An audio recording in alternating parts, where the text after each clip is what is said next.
So good day everyone. I am going to prepare the medication from the vial. So first things first is we need to determine the same still the assessing, just like the ampules that we have. And then we have here some equipment. We need to Lyan C, some computer printout, and then vial or sterile medication. So we have here vial. And then the antiseptic swab. So I have no swabs here, so I'm gonna use as an alternative, which is the cotton. So next is the safety needles or the syringe I have here. Then filter needle, and then check if the agency is if in the policy. So I have no filter needle because there are no filter needle here in bye. So I'm just gonna assume that there is. So sterile water or the normal saline if there is, and then drug, and then that is in a powdered form. So now we are now going to prepare and then perform as we implement in preparing the medications from the vials. Alright, so now we are now going to prepare and then perform the medication on the vial. So first is we need to check the MAR. So let's just assume that we are done on the checking MAR as we check on the label on the ampule carefully. So for example, I am done, and then this against to the MAR that it is, make sure that it is correct and then should be followed.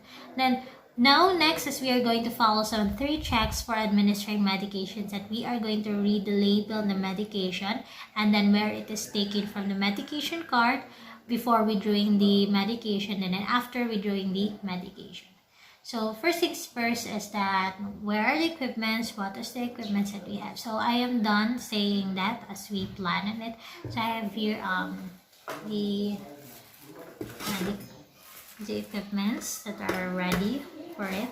So first things first is we need to perform hand hygiene for our patient, and then also we are going to observe some other appropriate infection prevention procedure.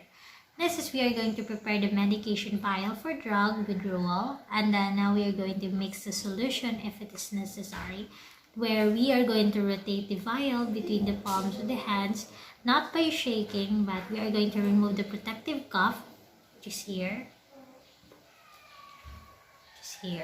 So, nakakuan na siya, nakatanggal na siya daan. I'm just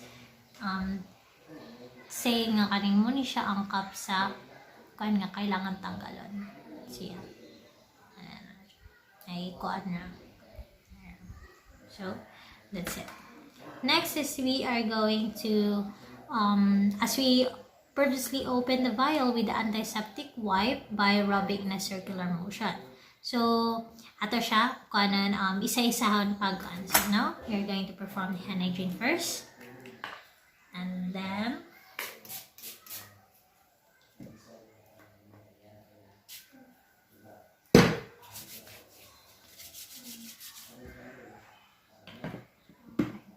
so next is we are going to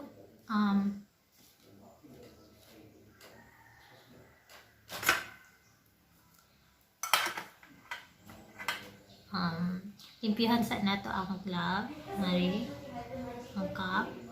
So let's just assume nga dapat ni ang cup diri akan mo jud tangtang ni siya. So tayo ato na siya i-kuan limpihan by using antiseptic wipe. So I have no antiseptic wipe, so I'm gonna use this cotton that we are going to clean on it in a circular motion. So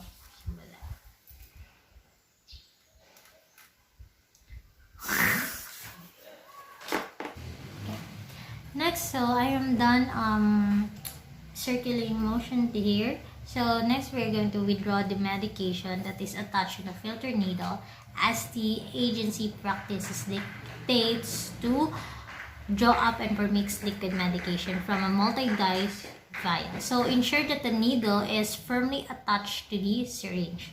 So magkuan na ta og needle. So how do we take off the plastic in the needle?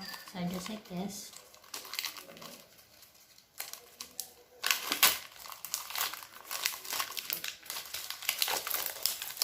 So I'm gonna use the 10 ml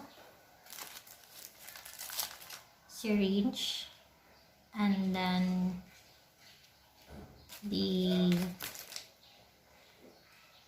call this the 21, just this one, then gonna put, so we got it. So now is that we are going to remove the cup from the needle, then that is the time that we are going to attach or to draw up into the syringe, which is amount as air is equal to the volume of the medication that are to be drawn. And the next is we are going to carefully insert the needle. So I have here some sample. Now we are going to insert now. So open na nato siya.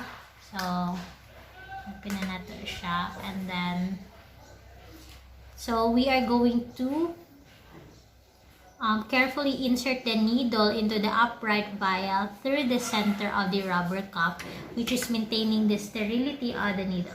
And then we are going to inject the air into the vial, keeping the bevel of the needle above the surface of the medication.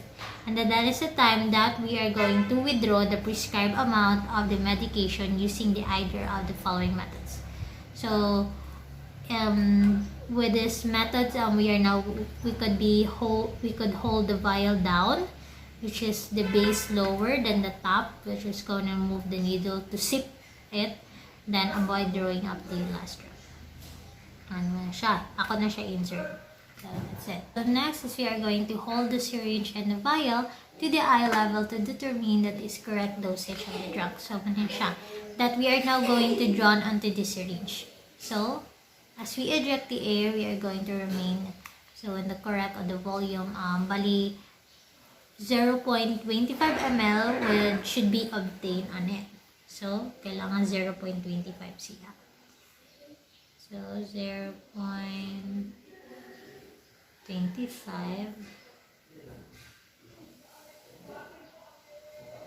Then after that, then we are now going to necessary top, and then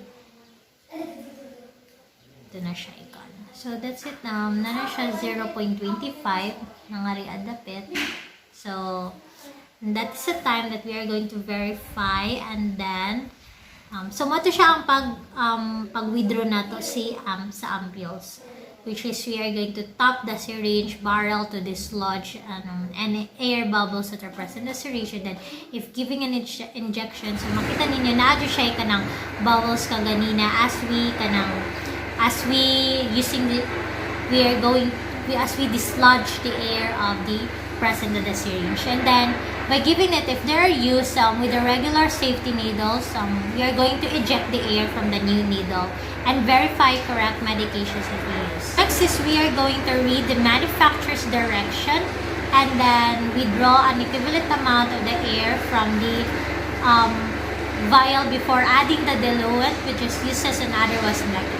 So for example, we are going to prepare and using multi-dose vials. Still it is the same that we are going to reconcile of the label of the vial with the date and time.